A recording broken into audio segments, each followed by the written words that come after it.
test and blew a 0.0 on the breathalyzer. So the cause of the accident, motive, anything is unknown at this time. And so we're waiting to hear more from the CHP as they do their investigation. And now we're just facing some life-altering injuries from some most severely injured recruits. And with that, let me turn it over to actually Chief Marone, if you could provide comment. Yeah, certainly. Good morning. First, I'd like to state that this is certainly a tragedy for the county family, and all 5,000 fire department members are keeping our sheriff's sister and brothers in their thoughts and prayers. So at about 6:25 this morning, like Sheriff Villanueva said, the fire station, which was just almost only about 500 feet away from this tragic accident scene, the deputies came and knocked on the door and requested their assistance. That's Fire Station 96 in unincorporated Whittier. They immediately drove out to the scene. They started to triage numerous patients, trying to identify the most critically injured. It's my understanding that the Sheriff's Department took the 4 most critical patients to the hospital immediately before the paramedic squads arrived, probably saving the lives of those sheriff recruits. The total LA County Fire Department response consisted of 7 engine companies, 2 truck companies, 4 paramedic rescue squads. We did send 3 helicopter air squads and only used 1 of those helicopter air squads to fly 2 patients to Harbor General Hospital. And then we also had command staff respond.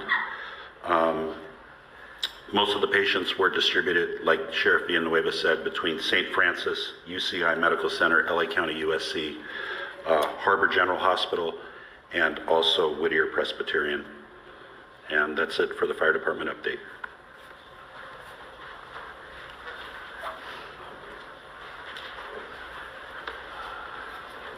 Hello, my name is Pat McDonald. I'm the captain of the LA County Sheriff's Department's Training Bureau, which oversees the LA County Sheriff's Academy.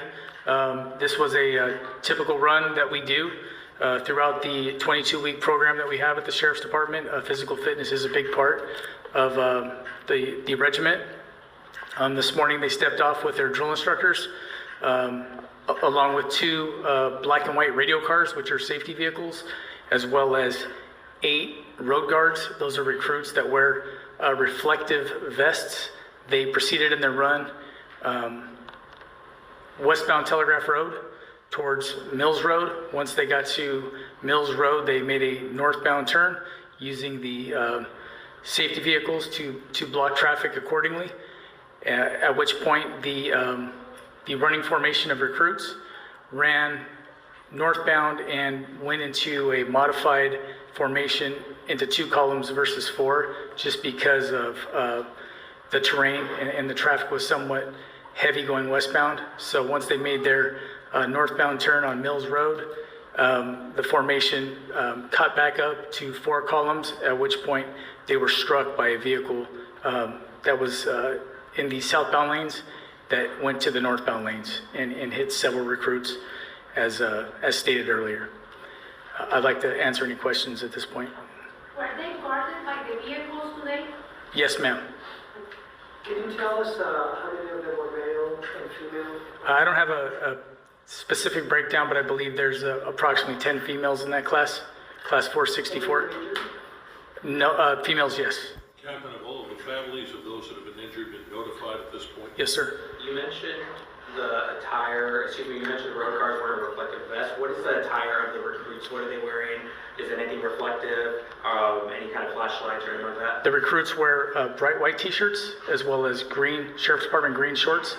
And the 8 road guards that spread themselves out accordingly to protect the running formation, that's a green and orange reflective vest. Did the element leaders of the cars involved with running escort for the group, for the formation, how much warning do you think they had that something was wrong, that this vehicle was coming? They had 0 warning.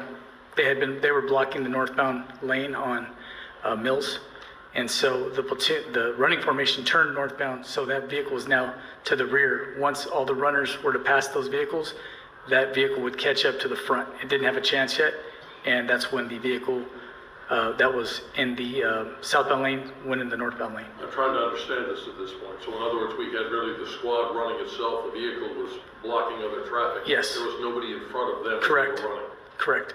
Is this a route they take every day so that someone could see potentially a routine? It's not every day, ma'am, but it is pretty frequent.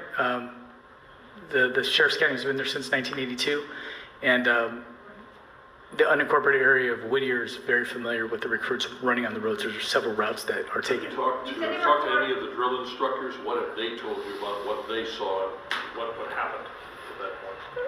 It's exactly what I said. They once the running formation turned northbound, the vehicle careened into the platoon.